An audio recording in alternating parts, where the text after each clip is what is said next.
I'm Jason Anker.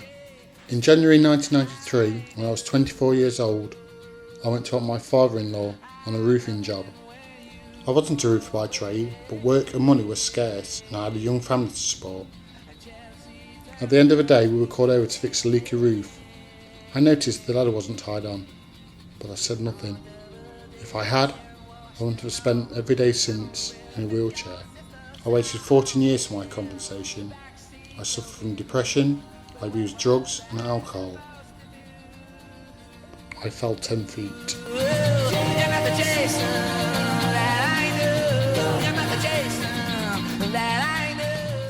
I think that people may not be aware that working at relatively small heights, like sort of 5 to 10 feet, can result in such devastating injuries. But it all has to do with how the force is transmitted through your body when you fall. If you fell from 10 feet onto your spine, the amount of force that passes through your body is very, very significant and is more than enough to cause vertebral fracture or fracture dislocation. And I can remember a nurse, she came over to me and she sort of said, "Calm down. You're not doing anybody any favours by shouting." And I said, "Calm down? Now I can't feel my legs." So I went for a CT scan, come back into the room, wife was sat at the side of me and was chatting, and the door opened and the consultant walked into the room and he comes to the side of the bed and he sits down to me and he sort of leans right into me and he says, "Jace," he says, "we found a small fracture in your back. You've got massive spinal injuries." And then he just said, "You'll never walk again." First of all, it was her that rung up and said, "Jason," it was his wife, and she said, "Jason's had an accident, he's in hospital, but don't worry about it, he's all right." And then Kenny, this bloke who was working, he rung us up and he said, "Fred, get to the hospital, it's serious." And when we got to the hospital, they took him in the scanner and I couldn't see that man's face like it was today. Like it happened today, I'll never forget it. And he got a gold tooth and he just come and we stood there and he just looked at us and he said, "I'm sorry to tell you, your son's paralysed from his waist down, he'll never walk again." And he just walked off, and I suppose they have to. And I just screamed. I've worked in spinal cord injury for over 25 years now, and the hardest part of doing it is actually having that conversation with what are commonly young people and very often young men. There is absolutely no doubt that what happens to them changes their life completely and changes the life of everyone around them. So it is a hard conversation to have with them, and it's a hard conversation to have with their relatives. Went for operation the next day to have 2 steel rods inserted into my back. Again, being 24, it's not going to happen to me. I was convinced this operation was going to do was to make me walk again. And a week later, I was sent to a spinal rehabilitation centre. What does the word rehabilitation mean to you guys? It was somewhere where I was going to go and learn how to walk again. Been in hospital about 3 weeks, and we finally get out of bed. And the nurse says, "Follow me." And I followed the nurse, and she took me to a toilet, and she passed me one of these things and some rubber gloves. I'm sort of looking at it thinking, what am I going to do? And the instructions are, squeeze this up my backside, and because I've still got my reflexes, you should basically go on a reflex. If, however, after 10 minutes nothing's happened, put on a rubber glove, choose a finger, and when you shake my hand later, just remember where this one's been, and basically shove it and get it out. And I absolutely sobbed my heart out. I've never cried so much. I've been a month of my accident, and I just broke down. You imagine now, 24 years old, married, 2 young kids, my son had just been born, and I'm told that I'm never going to walk again, and for the rest of my life, and you have to pick a finger. Got back onto my bed, and I wasn't speaking to her, and I was a bit tearful, and the catheter had been taken out. If anyone's had a big operation, you have a catheter put in. Been taken out. I'm laid on my bed reading a book. Son looked down and I'd wet the bed. So I'm thinking, God, how bad's this day going to get? I've just learned I've got to do that every day. And now I wet the bed. And the doctor's called, and he brings along with him one of these, a bag. And I have to wear one of these every day. I've got one of these on my leg all the time. And I hate it. I hate the smell of it. It just, 17 years later, I still hate this. I think that if you ask someone in the street what aspects of the change that occurs with paralysis do people find the most difficult to deal with, they would say, oh, it's being in a wheelchair and it's not being able to walk. And if you have that conversation with a new patient, it is almost always about, will I be able to walk again? But yet if you ask that same question to someone who was paralysed and in a wheelchair for a couple of years, they would almost invariably say that they didn't really care too much about the walking side of things, but they would wish to have their bladder and bowel control back and to have sexual function. I left hospital on the 25th of April 1993. Mates took me down the pub, wake up the next morning, and my wife's got the kids, and she says, stay in bed, I'm going to mum's for the day, I'll speak to you later at tea time. And it got to about 5 o'clock, I hadn't heard from her all day, and I suddenly get the phone call. It was a mum. And she just said, I don't know how to tell you this, but she ain't coming back, she's left you.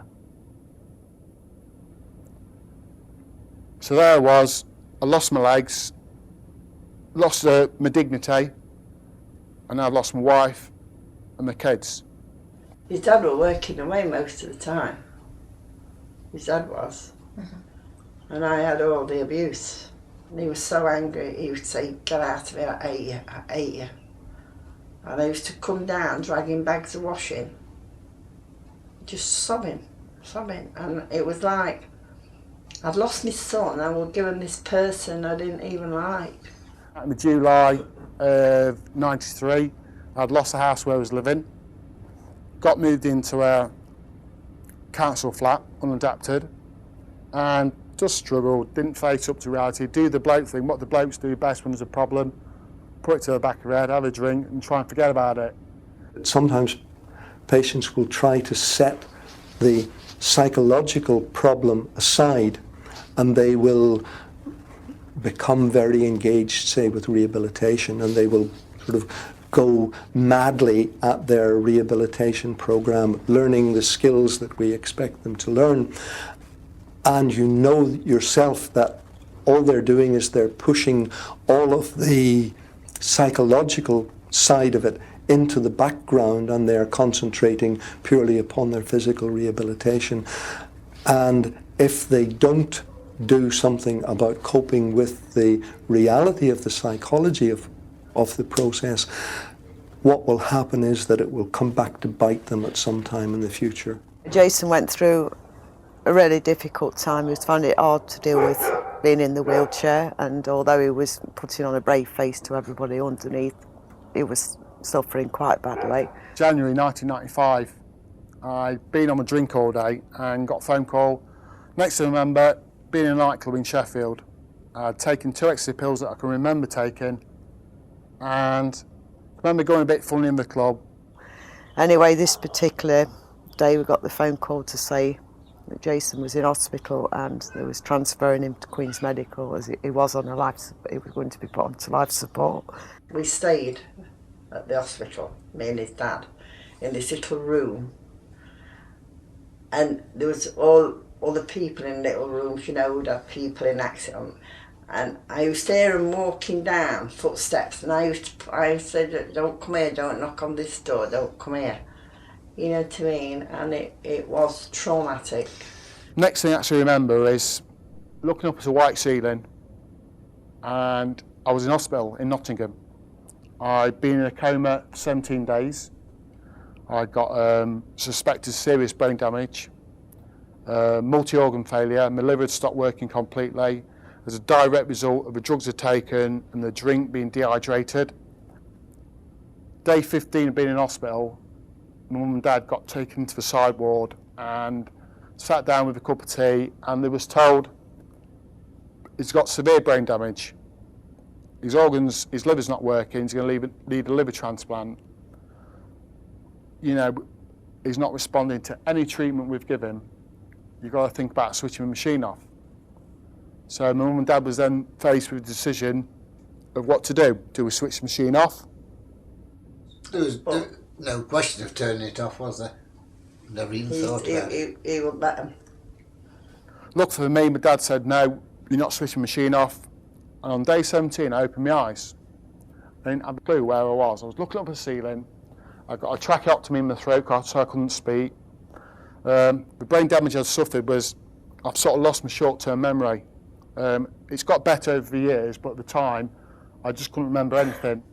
My relationship and how I felt about him came to the fore then, as it had after his initial accident.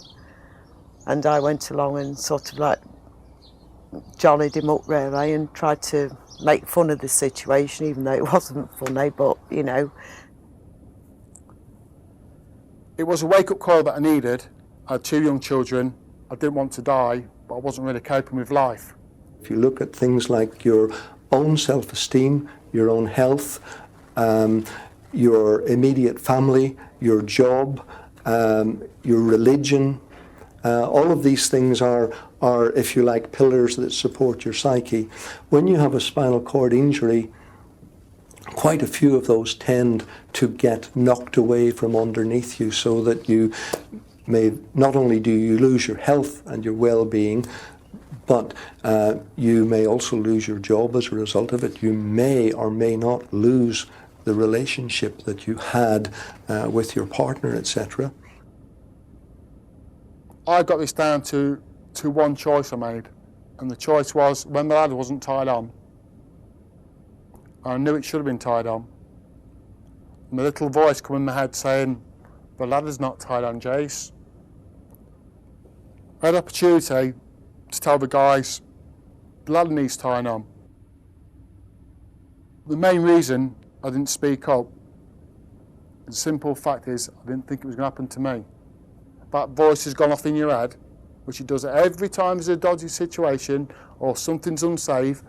That voice talks to you in your head. Agreed? And you override it with one excuse, one reason you override your voice. The reason you do it is the voice has gone off and you say, but it's not going to happen to me. And that's how you manage your risk on a daily basis. That's dodgy. Yeah, but it won't happen to me. I'm glad that's over. 2 guys a week from this industry have ended up in wheelchairs every week. 2 last week, 2 this week, 2 next week, 100 a year. That's 100 people, 100 families going through what I've been through. People are aware of health and safety at work, but ignore it because it happens to be inconvenient, you know? And they always believe that bad things happen to other people and not to us. We are just normal, ordinary family, and trust me, it can happen to anybody, and it does, every day. And you know, if we can just stop it happening to one family, then that is something, you know, that's just something. It would really be a good thing if we could do that. Stop and think before you do anything. You know, everything's got to be done safely. You only get one chance.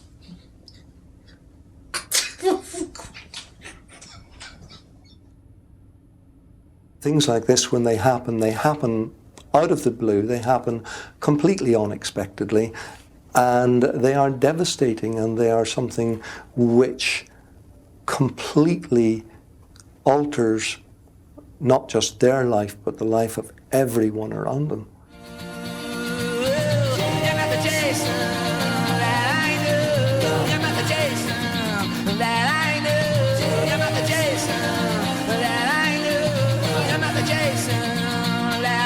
Because this was not